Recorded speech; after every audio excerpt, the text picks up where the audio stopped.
Bonjour, c'est Dominique. Dernièrement, j'avais fait cet album, vous avez vu dernièrement. On m'a demandé la petite pochette qu'il y a ici, la petite enveloppe. C'est comme un petit sac à papier qui fait comme une enveloppe pour mettre des petites cartes. Ici, je l'ai mis sur le dessus d'un album. Ça peut être à l'intérieur, dans une pochette, où vous voulez. Alors, on m'a demandé où je les achetais et quel est le format et tout ça. Alors, moi, là où je les achète, ils ne les ont plus. Alors, je crois que c'est discontinué. C'était The Paper Studio Mini Craft Sacks. Peut-être, vous pouvez les trouver ailleurs. Mais j'ai pensé que je m'étais dit, ben, pourquoi est-ce que je ne les ferais pas? C'est tellement facile à faire. Quand on est capable de faire quelque chose comme ça, on devient capable de faire quelque chose comme ça. Alors, je vais vous montrer. Alors, il n'en reste qu'une, heureusement. J'ai la mesure. Mais vous pouvez la faire à la mesure que vous voulez.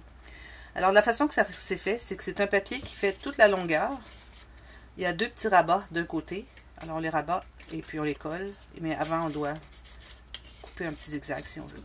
Alors, j'ai pris la mesure ici. Je vais vous donner les mesures de celle-ci, mais vous pouvez les faire la mesure que vous voulez. Quand vous allez avoir compris le principe, ça va être facile pour vous. Alors, ici, j'ai 13 cm. Et mon morceau total, ici, mesure 7 cm. Alors, j'ai fait deux lignes de pliure, une de chaque côté. Alors, le centre devient 5 cm. Alors, c'est 5 cm par 13. Ça, c'est la mesure une fois qu'on a les rabats terminés. Alors, ici, ce que je fais, premièrement, je vais mesurer la hauteur du sac. Alors, moi, je voudrais qu'il termine ici. Alors, ce côté va être abattu. Alors, encore là, on doit faire une ligne de pliure. Je termine avec ceci. Une ligne de pliure, là. Ça peut être n'importe où, comme vous voulez. Pourvu que ça soit bien droit. On va faire une ligne approximative.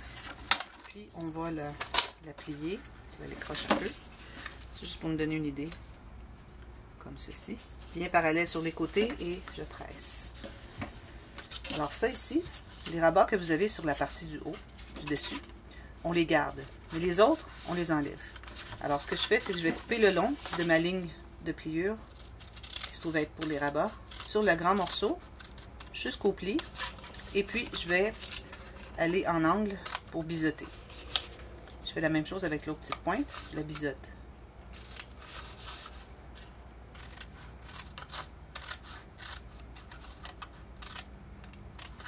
Et je biseaute ici. Ici, si vous trouvez qu'il y en a trop, vous pouvez en enlever un peu. Voilà. Alors, c'est ce qu'on a pour tout de suite. Ensuite, ce qu'on doit faire, ici, on doit avoir un arrondi. Alors, je me suis trouvé un objet qui avait à peu près le bon diamètre, le même diamètre que mon petit sachet. Et puis, je vais tout simplement tracer un cercle, un demi-cercle ici. À peu près. Alors, ce que je fais maintenant, c'est que je vais utiliser un ciseau dentelé. Alors, ici, j'ai un dentelé pointu. J'avais l'option celui-ci, dentelé arrondi. Mais pour faire comme des petits sachets, comme des sacs à papier, on est mieux avec le pointu. Alors, je vais tout simplement couper ici et couper mon arrondi ici. Le long de ma ligne. Voilà. Ensuite, je vais rabattre vers l'intérieur, les petits rabats, et je vais presser ici, ici, et je vais presser ici aussi. Et je vais tout simplement apposer la colle.